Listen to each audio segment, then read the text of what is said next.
Thanks for coming, even if you couldn't help it. I'd like to thank the Great Plains Atheists for organizing Zeteticon and inviting us all to speak. I'd like to give a shout out to the local businesses that helped sponsor this event. And this is exactly what we want, to have atheists be a normal part of the community. I'm going to divide my talk into two parts. First, I'll talk about why many people, including me, think that free will is an illusion. And then we'll take a little break and discuss that part, just the illusion part. And then I'll talk about the consequences of the free will illusion, including how this affects moral responsibility. So I have bad news and good news, and it's the same news. There are no gods, free will is an illusion, altruism doesn't exist, and evolution rules. This is bad news for our egos, but generally good news for the future of humanity. Perhaps in the end you'll agree with me that it's a good thing that we don't have free will. So what are the resistance and objections to perceiving and accepting the illusion of free will? Free will feels so real. Fear that we won't be able to hold people responsible.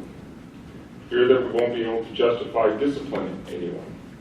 Fear that people will start acting immorally. Fear that we'll start acting randomly or uncontrollably. Fear that we'll stop trying to do anything, helplessness. Fear that nothing we do will matter anymore, which is fatalism. Fear that life will no longer be worth living. Our egos won't let us acknowledge that we're not in control. And finally, the mistaken belief that compatibilist free will is actually free will. And for those of you who don't know what compatibilist free will is, I'll talk about it more in my presentation. And hopefully by the end of my presentation, I will have addressed all of these points. In order to answer the question of whether or not we have free will, we have to start with two very basic questions. What is existence composed of, and how does existence operate? So let's start with the first question. What is existence composed of? There are basically two choices, monism and dualism. Monism states that only natural material things exist, and dualism states that supernatural and immaterial things also exist. Dualists believe in things like gods, spirits, ghosts, and disembodied minds.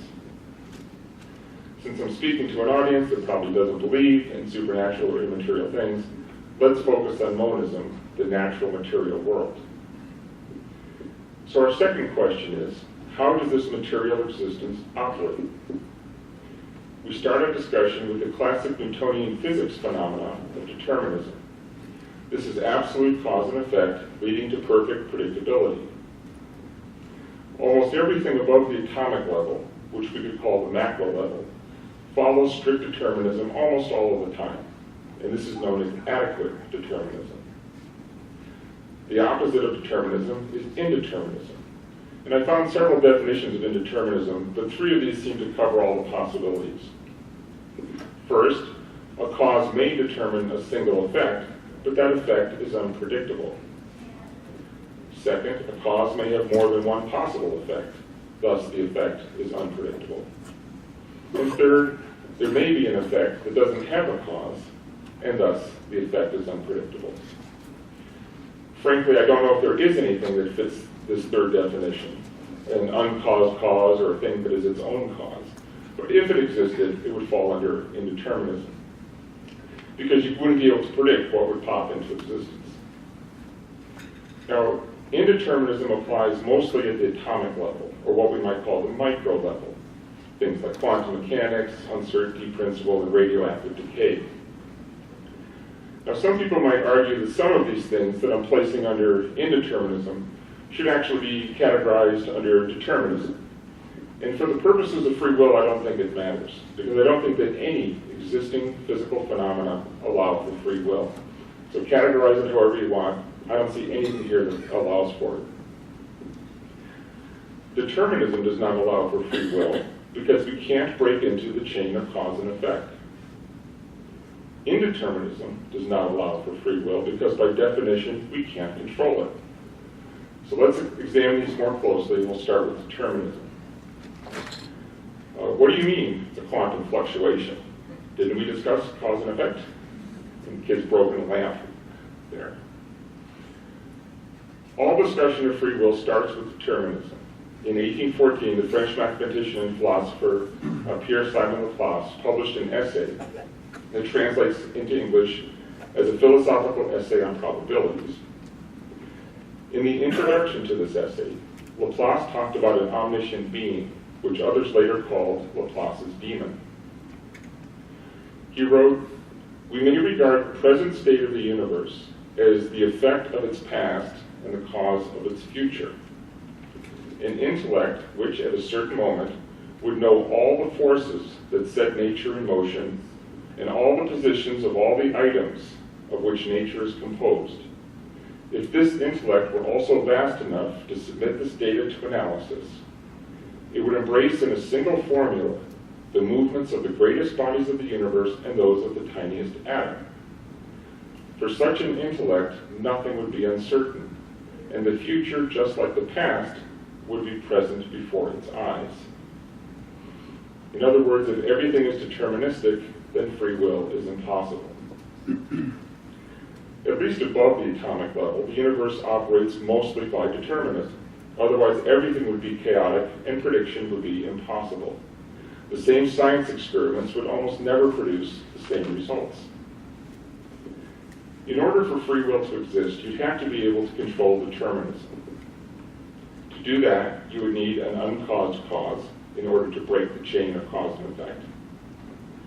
Or you need the ability to change the past so that you could go back in time and break into the chain of cause and effect with a different cause somewhere to change the effect and thus change the future outcome. Some of those sci-fi things where you go back in time and change one little thing and the future is changed. That's one way you could change free will or allow for free will.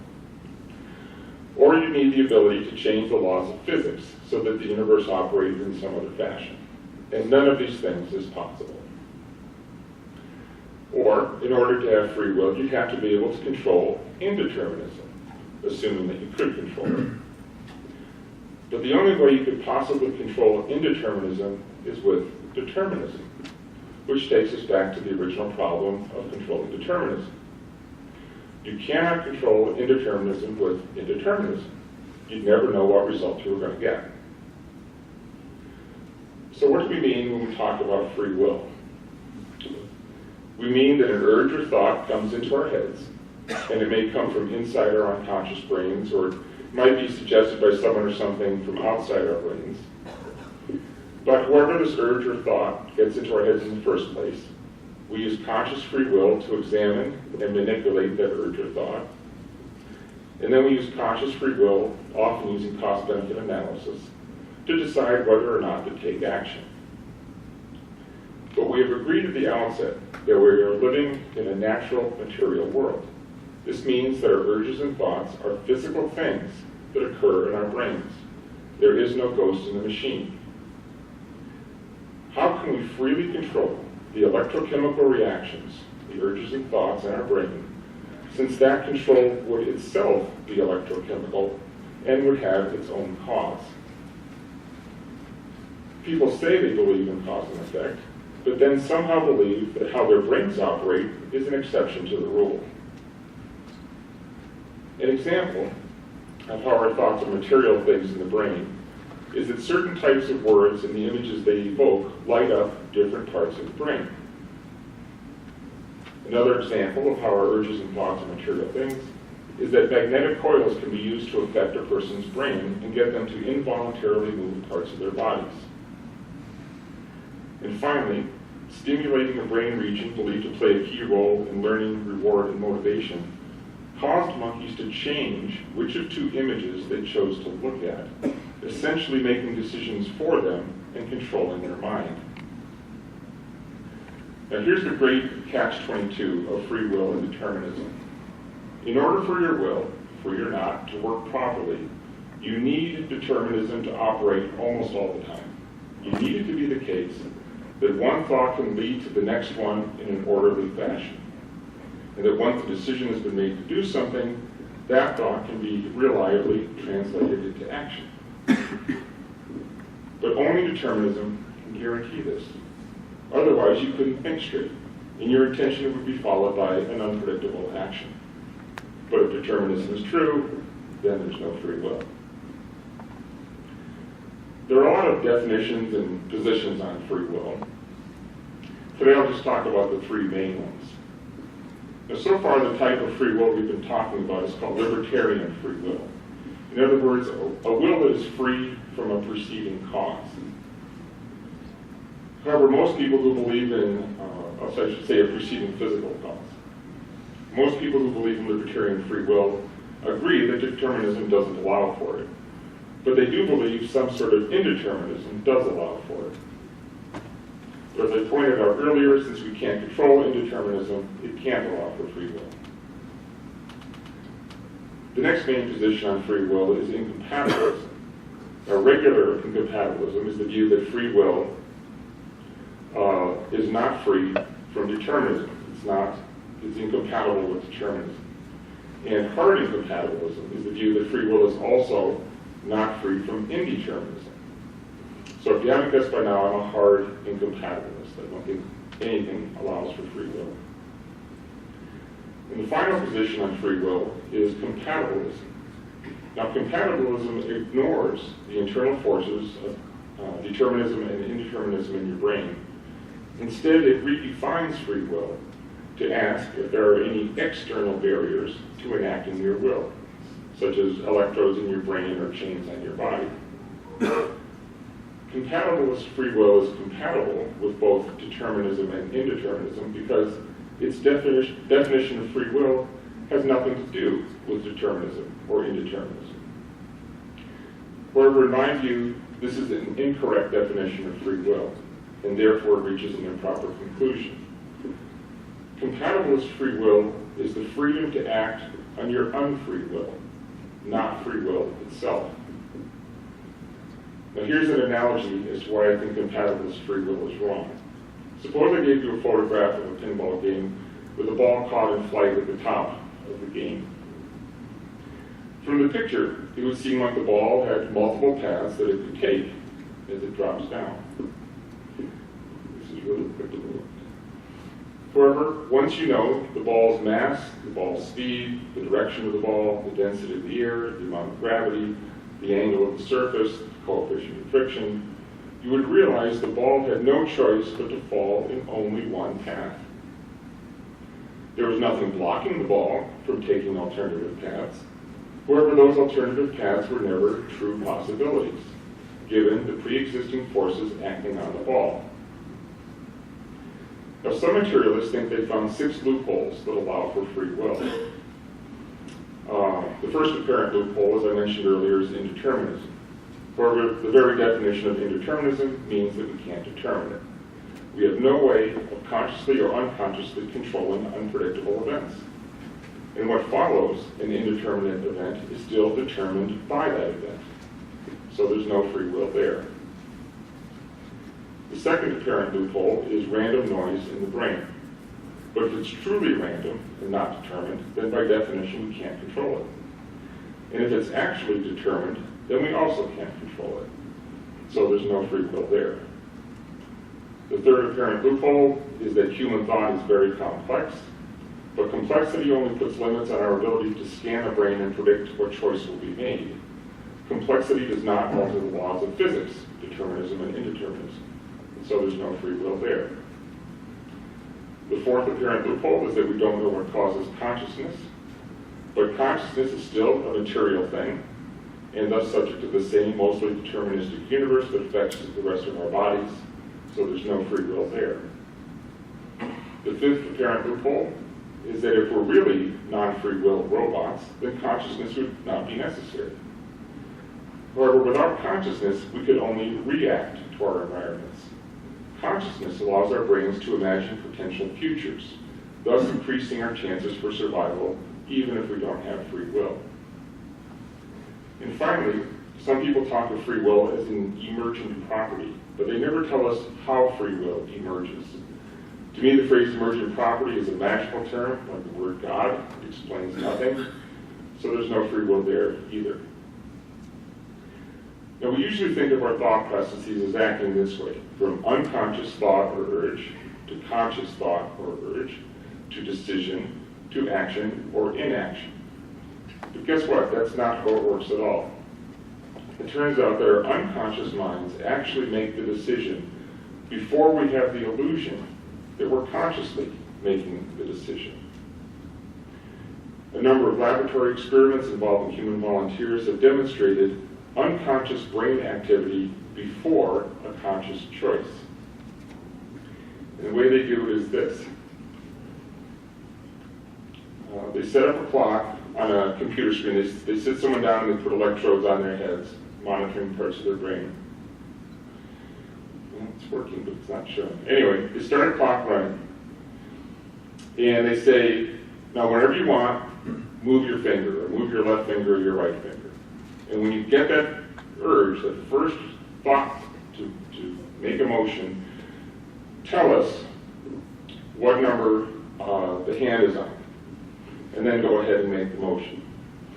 So, clock starts running, and let's, in this case, for example, just after the 4, they said, the clock was just after the 4 when I first got that urge to make that decision.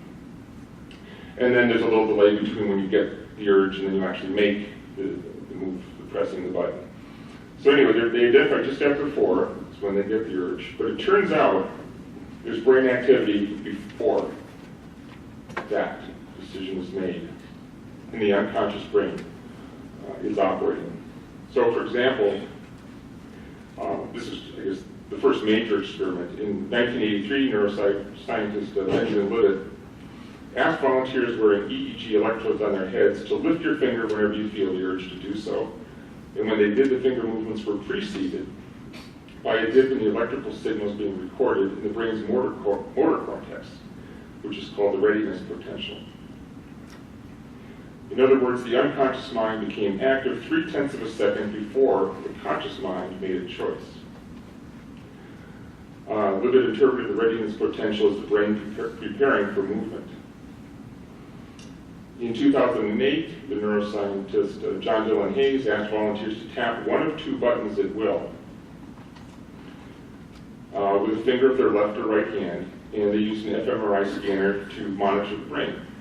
And part of the prefrontal cortex, which is vital for executive thought and consciousness, lit up about 7 seconds before the volunteers pressed a button.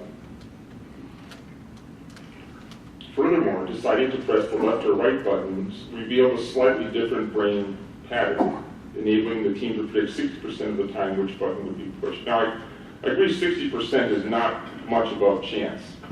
And I think as we refine these experiments, we'll get more and more accuracy. But to even have above chance 7 whole seconds before the activity is amazing. In 2011, Itzhak Fried demonstrated that the activity of 256 neurons in the brain was sufficient to predict with 80% accuracy a person's decision to move 0.7 of a second before he became aware of it. Free will is not necessary to explain any thought or action. There would have been no natural selection advantage in favor of a free will mutation, if such a mutation was even possible. Occam's razor states that the simplest explanation is usually the correct one. And if we look at the evolution of life, I think we can at least agree that the no free will option is the simplest option that we can choose. So we look at the so-called lower life forms, single-cell life plants, but no one thinks that they have free will. How would we evolve? We have no need to evolve, but how would we have evolved it? So those are the questions I have. If other animals are getting along fine without it, they have consciousness, why would we need it? How could it even evolve? Evolution is blind. It's whether or not we have free will. It simply rewards good survival decisions. It doesn't matter if those decisions are the result of free will choices or non-free will programming. Just as it's easier to see the faults in others than it is to see the faults in ourselves, so too it's easier to see a lack of free will in other people than it is to see it in ourselves. Our tendency to see conscious free will is so strong that we even project it onto other life forms. That hornet got mad and stung me, that flower wants to face toward the sun. So why do we resist accepting that free will is an illusion? There are a lot of reasons. I'll just focus on one today: ego. Some people don't want to admit that their senses might be fooling them, that their perception of free will is wrong. But this won't be the first time we've been forced to accept an ego-shattering idea. We are not the special creation of a God. We're not the center of the solar system. We're not the center of the universe. We're not a special species in nature. We don't live forever. And each time we got over the disillusionment. But is the realization that free will is an illusion really such a bad conclusion? And the rest of my talk deals with the ramifications of a world in which free will doesn't exist. And by the end of my talk, you might agree with me that it's a good thing that we don't have free will. So I'll pause here and answer a few general questions about the illusion of free will. And if you have any questions about the effects of it on morality, save them until the second part of my talk. So just briefly, do you have any questions about what I said so far? So on those brain scans, what would free will have looked like if it had been demonstrable? I think you would have had a thought or an action without any preceding unconscious activity that could have predicted what it was. The fact that there was just activity before your thought, some interpreted that as your brain getting ready to make a decision. But the fact that certain unconscious activity could actually predict what your decision was going to be, whether it was going to be your left or your right finger, that's telling us that the decision is being made in the unconscious. And then you have the idea that you consciously made it. To me, this is just icing. Those neuroscience experiments are just icing on the cake. I think the free will illusion argument holds even without that. I don't know what it would look like. In the brain, for there to be free will, you have to have an uncaused cause, and therefore you shouldn't be able to find a cause in your unconscious that telegraphs what your decision is going to be that you think is free will. I guess that's that answer. Yeah. Here, I have a microphone too, so everybody can hear that. Is there a functional difference between free will and the illusion of free will? Will huge nonlinear systems like neural networks that we carry around in our heads and pay 6 watts continuously to keep up behave differently if they believe they have free will and if they actually have free will? I think if free will actually existed, it would be based on uncaused causes and unpredictability, and there'd be chaos in our brains. But it appears that our brains behave chaotically anyway. How do you say that the behavior of giant nonlinear systems that we can't predict is any different than unpredictable behavior? Just because we don't have the information potentially we could doesn't change the functional equivalence of they still behave in ways that we can't predict. So they are unpredictable systems because we don't have enough. I don't think they're by nature unpredictable. I think that's the limit of our technology. Don't you? What's the difference functionally, understanding them? Well, I'll get into that a little bit in the second half about how free will affects how we treat people. So if I understood your slide, your primary objection to compatibilists' idea of free will is that they're using the term wrong. Right. So can we set aside the term and ask, for what compatibilists are describing, let's call it unimpeded desire, Okay. instead of free will, do you agree with their conclusion and justification for that position, or do you reject that as well as illegal? No, compatibilism, which is to say nothing blocking you from carrying out your unfree will. Compatibilism is a freedom worth having. It's worth not being blocked in our desires, unless we're going to do something criminal, and we'll get into that in the second part. So compatibilism is a freedom worth having, it's not a free will.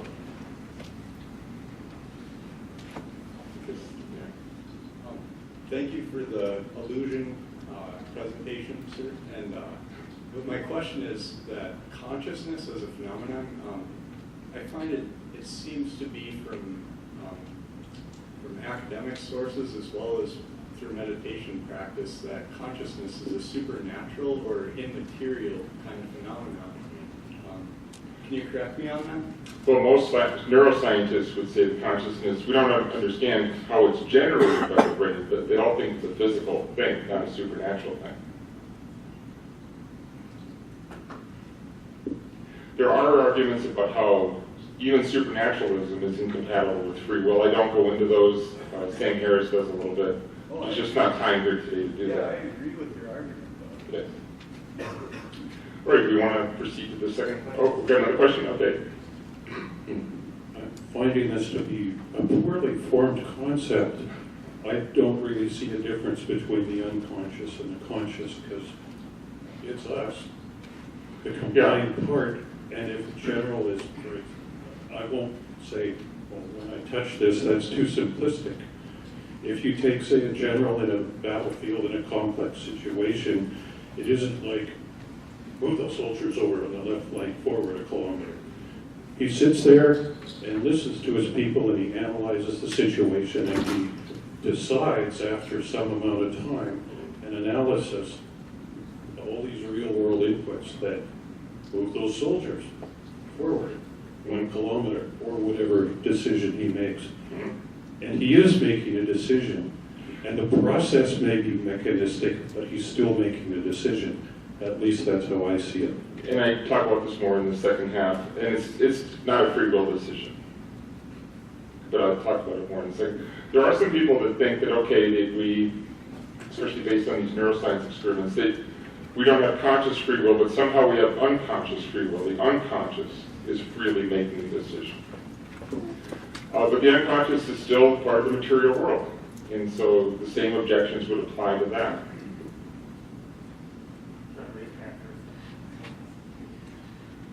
My question is in regards to modeling deterministic types of decisions. And neuroscience and sociology and psychology are like on a major collision course between different ways of modeling behavior and the different outcomes that can happen from that. And you have, thousands of variables that they try and use to model a specific behavior that's going to happen at a certain time. How do you see the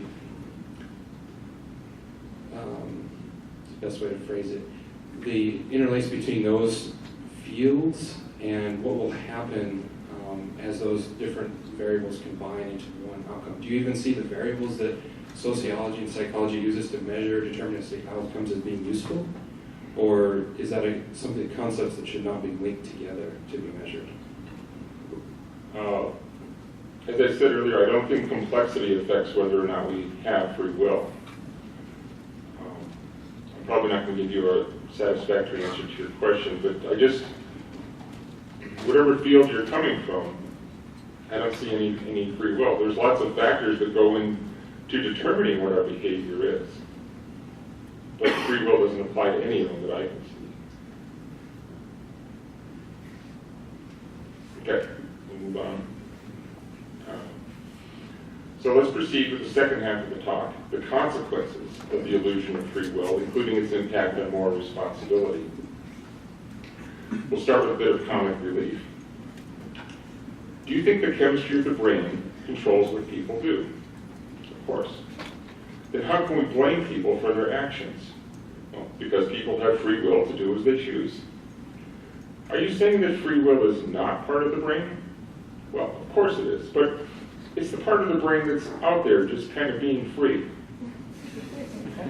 So you're saying that the free will part of the brain is exempt from the natural laws of physics? Well, obviously. Otherwise, we couldn't blame people for anything they do. Do you think the free will part of the brain is attached, or does it float nearby? Shut up. A couple of years ago, I read an article in a science magazine titled something like, "Free will is an illusion, but don't tell anyone."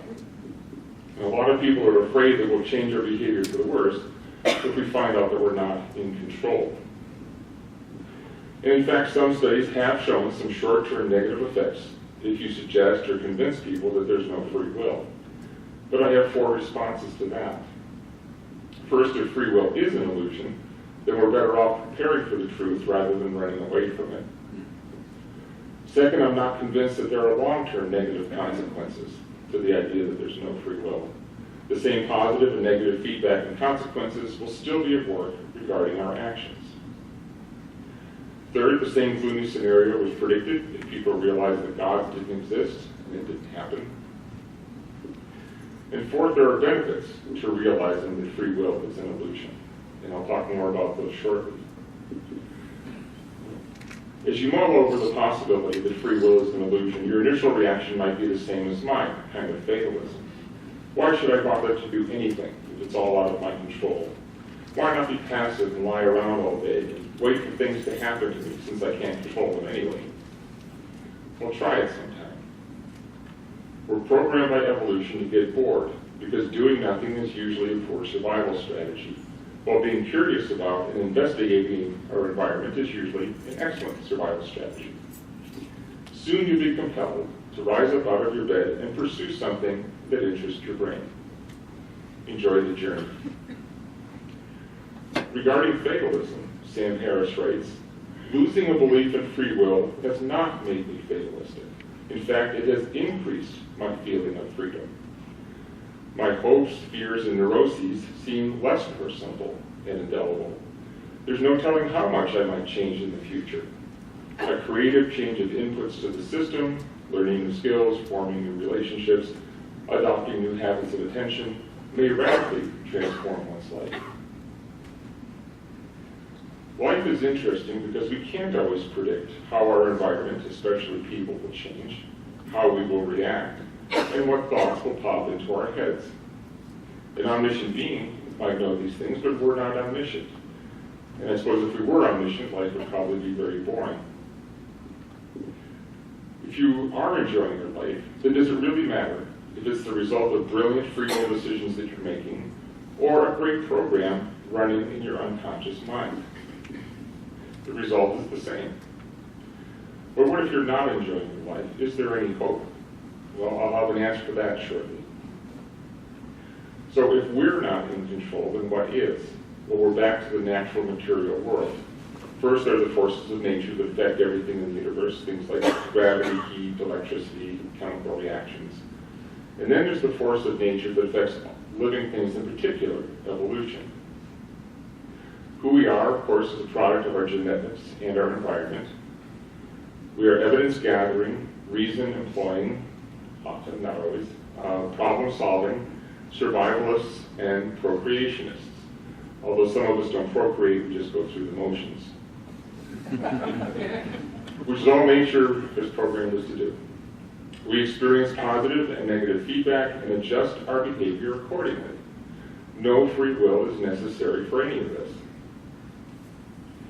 And part of our environment that affects us is our fellow human beings. How we interact with and influence each other is part of evolution. Not only are we encountering other human beings, but our relationship with them is critical. And once again, this is determined by evolution. We evolved as a social species, and that makes a huge difference. Within a tribe, and more between tribes, we both compete and cooperate, but cooperation is the most important of the two. It is this tendency to cooperate, programmed into us by evolution, that should give us reason to be optimistic about the future, even if free will is an illusion. Now, as I said a moment ago, if we're experiencing happy lives, then the illusion of free will shouldn't upset us. That robotic brain of ours is doing what it evolved to do. But if we're not experiencing happy lives, then we need not automatically despair. Our evolved brains, if they're functioning correctly, will continue to seek solutions to make us happy. And if our brains are not functioning correctly, or if we fail to discover a solution, we still don't need to immediately worry. There's a good chance our fellow human beings will try to help us. If you want to read more about the evolution of empathy and morality, I recommend two books, Wild Justice, The Moral Lives of Animals, and The Age of Empathy, Nature's Lessons for a Kinder Society. In his book, The Social Conquest of Earth, biologist E.O. Wilson observes that colonies of cheaters lose to colonies of cooperators. Sports teams are an excellent example of both competition and cooperation. And it might surprise most of us to learn that cooperation is more important than competition. Some of the ways in which sports teams cooperate to help each other is to have rules and referees, last place teams select first in the draft, revenue sharing among teams, and team salary caps. Notice that it's in a team's self-interest to cooperate.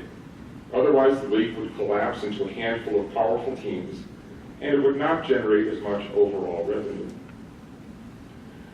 By the way, altruism is also an illusion, and what's called reciprocal altruism is not really altruism. Even if we had free will, everybody always does what they want to do, even if it's only choosing the lesser of two or more evils. But altruism certainly loses its meaning if free will is an illusion. Fortunately, we don't have to rely on altruism. In a social species, in the long run, evolution rewards cooperation over competition and conflict. So, how should the knowledge that free will is an illusion affect our ethics and system of justice? Well, instead of talking about moral versus immoral, ethical versus unethical, right versus wrong, I like to use the terms helpful versus harmful. Our brains gather information, add it to our previous experience, are influenced by our genetic predisposition, factor in incentives and disincentives, weigh the pros and cons of various options, attempt to predict the outcome from various choices, then make the best decision possible within these limits, and observe the outcome, which will inform future decisions. Again, there's nothing regarding how humans think or act that requires free will. No free will necessary to do any of this. Now let's focus on incentives and disincentives. Let's look at incentives for encouraging helpful behavior and disincentives for discouraging harmful behavior. Under incentives for encouraging helpful behavior, we have such things as praise, reward, reciprocity, and rehabilitation. And under disincentives for discouraging harmful behavior, we have things like blame, shining, punishment, and incarceration. However, as Sam Harris explains, he's talking in his book about two sadistic criminals. And he says, as sickening as I find their behavior, I have to admit that if I were to trade places with one of these men, Adam for Adam, I would be him. There is no extra part of me that could decide to see the world differently, or to resist the impulse to victimize other people. People who commit harm are not subject to reaction from the rest of society in a moral sense, but in a practical sense. We should be judgmental toward the action, but not the person.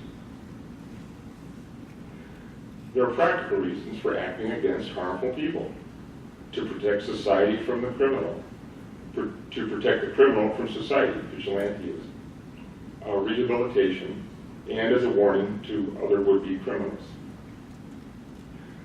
350 years ago, the philosopher Spinoza figured this out. In the mind, there is no absolute or free will, but the mind is determined to do this or that by a cause, which has also been determined by another cause, and this last by another cause, and so on to infinity. This doctrine raises social life, inasmuch as it teaches us to hate no man, neither to despise, to deride, to envy, or to be angry with any. Yes, if there's free will, then there's no responsibility, but there are still feedback and consequences. So, how should we treat people? Let's compare two people. The first is an uneducated, unemployed, traumatized, hungry, poor person who steals an apple. And the second is an educated, employed, calm, greedy, rich person who steals $1 million. Even though neither of these people has free will, I think we instinctively know that we should treat each one differently. The key observation is the number of realistic choices that each person's brain would have had available to weigh and consider. Now, obviously, the first person had far fewer realistic choices than the second person. So based on this, we're better off treating the first person as if he had no free will, which indeed he doesn't. And our best approach is to give the person the means to have more socially approved choices next time, such as giving him education and a job. In the case of the second person, we're actually better off treating him as if he really did have free will, even though he didn't, and giving him negative feedback and consequences for his harmful behavior. And this might include a fine and/or time in prison. In both cases, though, the goal should be rehabilitation, not revenge. Although free will is an illusion, we need not view the world fatalistically or pessimistically. Things are not set in stone. Our human brains are open to persuasion, since learning has survival benefit, so it is useful, not pointless, to behave kindly towards others and to try to persuade others to behave kindly as well. As a social species, our chances of survival tend to increase if we get along with one another. And furthermore, any society that does not make full use of all the positive talents of all its citizens will eventually be outcompeted by societies that do. This is why equal rights and opportunities for all people, regardless of race, gender, and sexual orientation, are inevitable. Take, for example, marriage equality for gays and lesbians. It's inevitable because it causes no harm, and it benefits society because long-term stable adult relationships, gay or straight, benefit society. Eventually, most people's brains will figure this out and will be compelled to stop wasting valuable resources on homophobia and persecution. And the young people have already figured this out. Here are some of the benefits that come from realizing that free will is an illusion. To help us be less judgmental and more forgiving towards ourselves and other people, because we always make the best decision we can with the brains and information that we have. To continue to accept constructive criticism, but not to take anything personally, because we couldn't have helped what we did, and the people criticizing us can't help it either. To help us let go of feelings of hatred, revenge, and retribution. To help us design better ways of modifying behavior for the good. To help us improve our criminal justice system, a rehabilitation, not revenge. To realize that compassion and love are still genuine and helpful, and we should do all we can to encourage them. And finally, to help us focus on our long-term evolutionary tendency towards cooperation. It's lucky that we can trust that in a social species like humans, evolution will tend to drive us toward these positive outcomes. We don't have to rely on the unpredictability of free will. As I said earlier, it's a good thing that free will doesn't exist. So do not despair. Evolution is in control. We're a social species, and societies of cooperators outperform societies of cheaters. And we have a bright future ahead of us. We can't help it. So thanks for inviting me and listening to me. I'd like to close with a quote from the Roman Emperor Marcus Aurelius, which I think applies whether we have free will or not. When you arise in the morning, think of what a privilege it is to be alive, to breathe, to think, to enjoy, to love.